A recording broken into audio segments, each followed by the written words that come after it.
गणित दिलं बघा. ताशी 90 किलोमीटर वेगाने जाणारी 500 मीटर लांबीची रेल्वेगाडी त्याच दिशेने ताशी 50 किलोमीटर वेगाने जाणाऱ्या 200 मीटर लांबीच्या आगगाडीस किती कालावधीत ओलांडेल असा प्रश्न दिलेला आहे.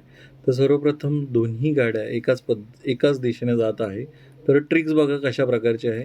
तर लांबी दोन्ही मिळून ॲड करावं लागेल. म्हणजे 500 मीटर प्लस 200 मीटर किती आहे. पहिली गाडी आहे 500 प्लस 200 म्हणजे एकूण अंतर पार करावं लागेल 700.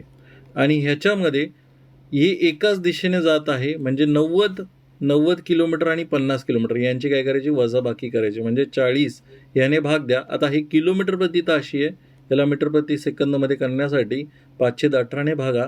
बघा इथे किती येतं, इथे येतील 200. मग हे 2 शून्य कटले, हे 2 शून्य कटले, 2 1 2, 9 18, 9 7 63. म्हणजे एकूण किती सेकंद लागायला पाहिजे त्यांना, तर 63 सेकंद लागायला पाहिजे. तर ह्याच्यामध्ये 63 सेकंद हा ऑप्शन नसल्यामुळे ऑप्शन क्रमांक 4 हे तुमचं काय असणार आहे, उत्तर असणार आहे. आता बघा ह्याच्यामधला पूर्ण कन्सेप्ट मी एक्सप्लेन करून सांगतो.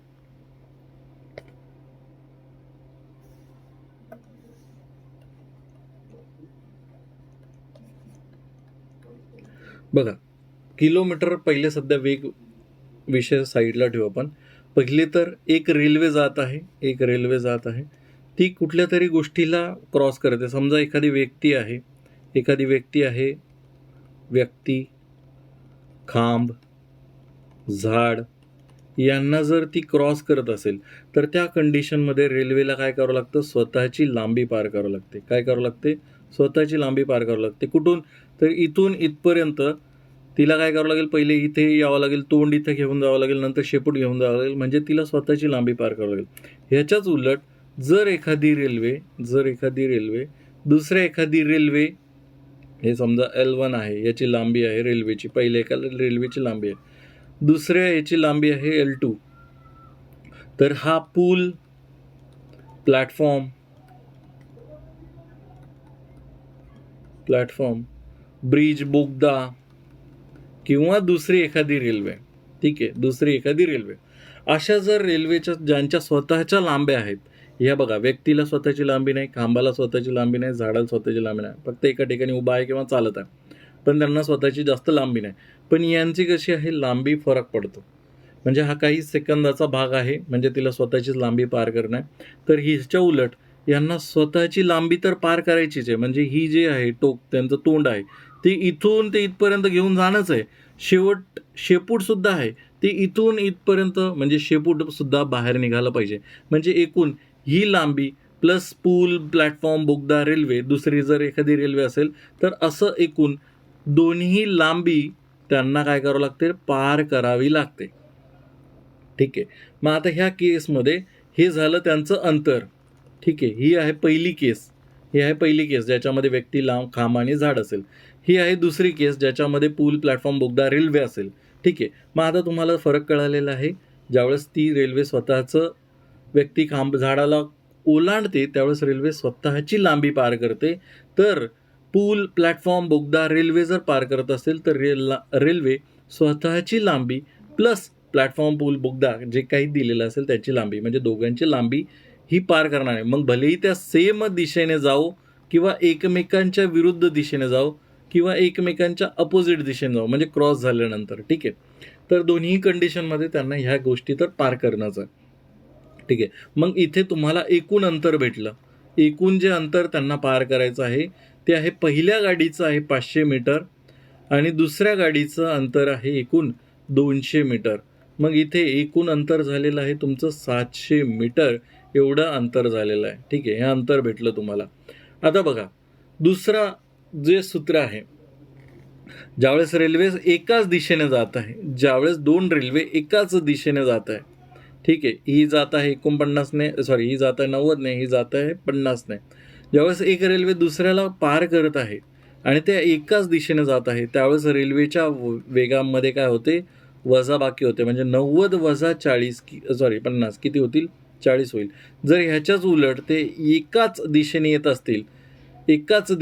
असतील किंवा काय म्हणता येईल त्याला, एकमेकांच्या दिशेने येत असेल किंवा विरुद्ध दिशेने येत असेल तर त्या कंडिशनमध्ये त्यांची काय होते, बेरीज होते. म्हणजे इथे किती झाले असते, 140.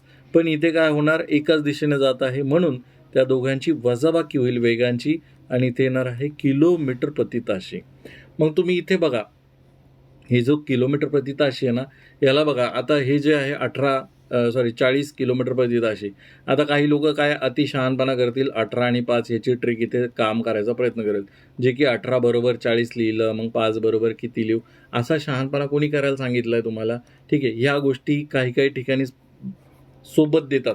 ठीक आहे, सगळ्याच ठिकाणी साथ देतील असं नाही. तिथं तुम्ही काय बोंबलत बसणार आहे एक्झाममध्ये, मग त्यावेळेस तुमचं फॉर्म्युला थोडंसं माहिती पाहिजे की किलोमीटर प्रति ताशीला प्रति किलोमीटर ताशीमध्ये कसं कन्वर्ट करायचं, मीटर प्रति सेकंदमध्ये कसं कन्वर्ट करायचं. तुम्हाला सोप्या पद्धती सांगणं मला काय मोठी गोष्ट नाही आहे, पण तुम्हाला एक्झाममध्ये जर असे प्रश्न अडले मग तिथं काय बोंबलत बसणार का रे बावड्यांनो.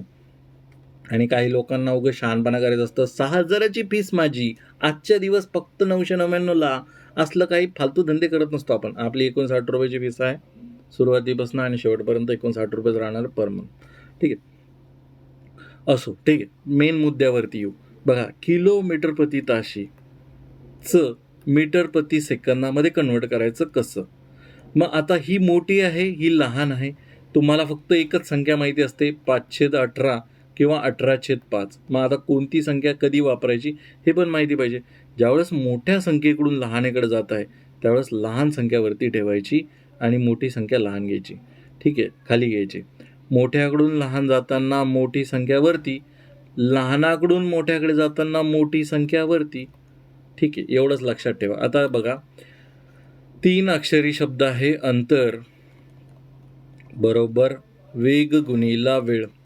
2 अक्षरी 2 शब्द आहेत, एकमेकांना गुंतात, किंवा अंतर बरोबर वेग गुणिला वेळ असं लक्षात ठेवा. तुम्हाला कालावधी विचारला आहे म्हणजे वेळ विचारलेला आहे. वेळ बरोबर काय असणार आहे, तुम्ही काय म्हणाल, अंतर हा जो वेग आहे तिकडे पाठवला, हा भागाकारात जात असतो.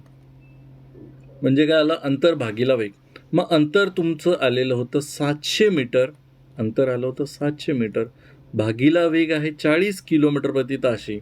मग आता ह्याला डायरेक्ट मीटर प्रति सेकंदमध्ये कन्वर्ट करायची गरज आहे का, तर मुळीच गरज नाही आहे.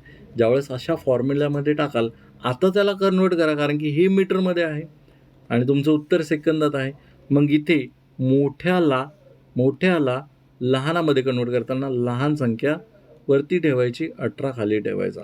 मग हा 18 जो खालचा आहे तो वरती पाठवत असतो आपण, वरती पाठवला, हा गुणाकारात गेला. मग इथे किती झालं बघा, हा शून्य गटला, 4×5 20 झाले. हा शून्य गटला, वरती राहिला 7 गुणिला 18 छेदामध्ये 2, बेक बे 92 7 9 63. एवढे त्याला सेकंद लागतील. किती? 63 सेकंद. ऑप्शन क्रमांक यापैकी नाही, हेच उत्तर आहे. जर तुमचे कोणतेही गणिताचे प्रश्न असतील, मला पाठवायचे असतील, तर आपल्या टेलिग्राम ग्रुपवरती बिंदास प्रश्न पाठवावे. आपण नाममात्र फीस 59 रुपयामध्ये इथे मंथली मेंबरशिप चालू केलेली आहे. या मंथली मेंबरशिपमध्ये ऑटोपे एक ऑप्शन आहे बघा, तो काइंडली कॅन्सल करण्यासाठी व्हिडिओ बघा आणि तो कॅन्सल करा. कारण की जर तुम्हाला एका महिन्यात जर आवडलं नाही तर कशाला पुढे मेंबरशिप करता, कशाला 999 रुपये घालवता. तिथं 2 दिवस लेक्चर होतं किंवा रेकॉर्डेड लेक्चर देतात, कसं देतात आय डोंट नो. खूप घाण कमेंट असतो काही लोकांच्या, पण असो. आपल्या त्याच्यामध्ये कोणते कोणते व्हिडिओज आहेत ते बघण्यासाठी हा QR कोड स्कॅन करा. आपलं एक व्हॉट्सॲप चॅनलसुद्धा आहे, त्याला कनेक्ट होण्यासाठी तुम्ही राईट साईडचा QR कोड स्कॅन करू शकता. धन्यवाद.